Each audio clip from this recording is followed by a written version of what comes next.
O secretário-geral da OTAN, Jens Stoltenberg, disse nesta manhã em entrevista coletiva que Putin está pagando o preço caro por sua agressão à Ucrânia.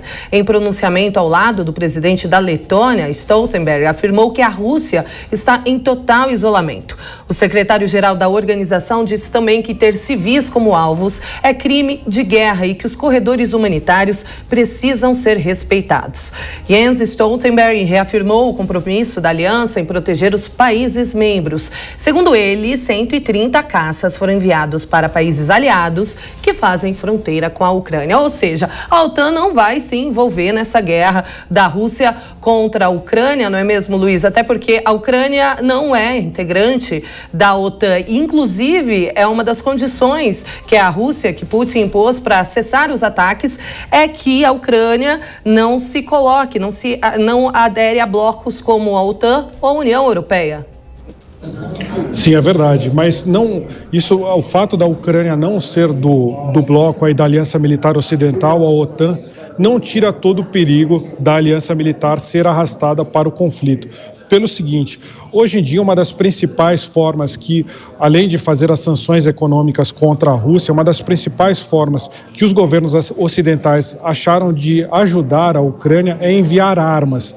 Aí, segundo o levantamento do New York Times, em 6 dias foram enviados mais de 17 mil armas antitanque. E aí a gente está falando de lançadores de mísseis Javelin, a gente está falando de M72, que são o que o pessoal chamava de bazuca na Segunda Guerra, é a versão moderna da bazuca.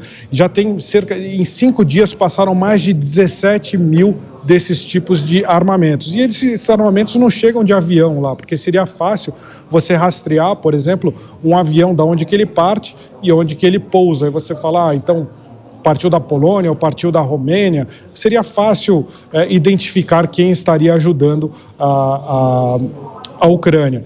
Também não dá para chegar de navio, porque todo o Mar Negro e o Mar de Azov estão bloqueados aí pela esquadra russa. Então isso vem por terra, que é uma zona mais cinzenta, é mais difícil você culpar, você dizer por quem que está mandando essas armas e tal.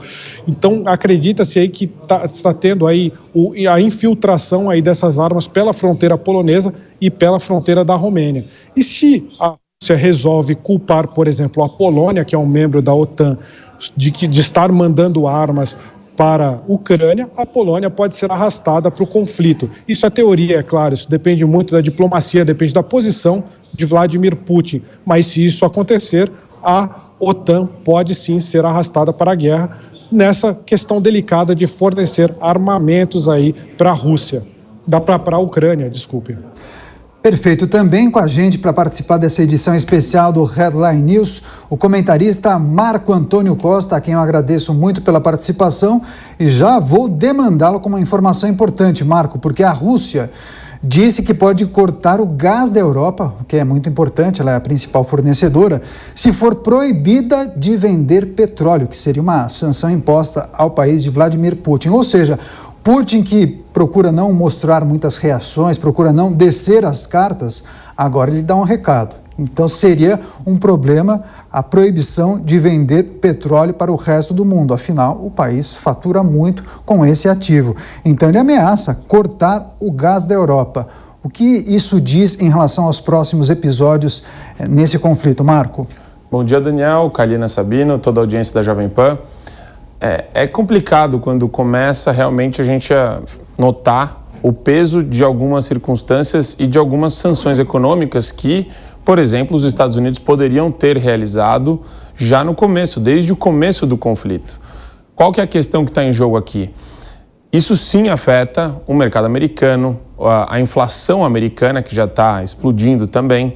Isso afeta a nossa também, o nosso sistema de precificação aqui do petróleo, porque vai mexer com o mercado global.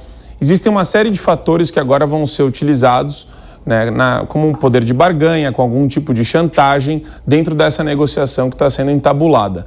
O Putin, ele tem um limite. A gente não sabe qual é o limite dele. E é difícil enxergar um limite de uma pessoa que está bombardeando o hospital, uma pessoa que está explodindo civis na Ucrânia. A Ucrânia está virando um cemitério a céu aberto. Não dá para saber a contagem real de pessoas que já morreram no conflito, de civis que já morreram no conflito. Existe aí uma investigação no âmbito da Corte Internacional de Justiça para verificar até quantos foram os mortos, se houve crime de guerra, no Tribunal Penal Internacional também. Agora, é complicado porque a gente está numa situação, é um dilema muito trágico. Entre uma sanção econômica e a invasão do espaço aéreo que está dominado pelos russos hoje por algum membro da OTAN, como já insinuaram, os Estados Unidos estão apoiando a Polônia a tomar alguma medida com relação a isso, fica bastante complicado, porque isso pode sim gerar uma situação de guerra efetiva entre a Rússia e os países membros da OTAN, incluindo os Estados Unidos.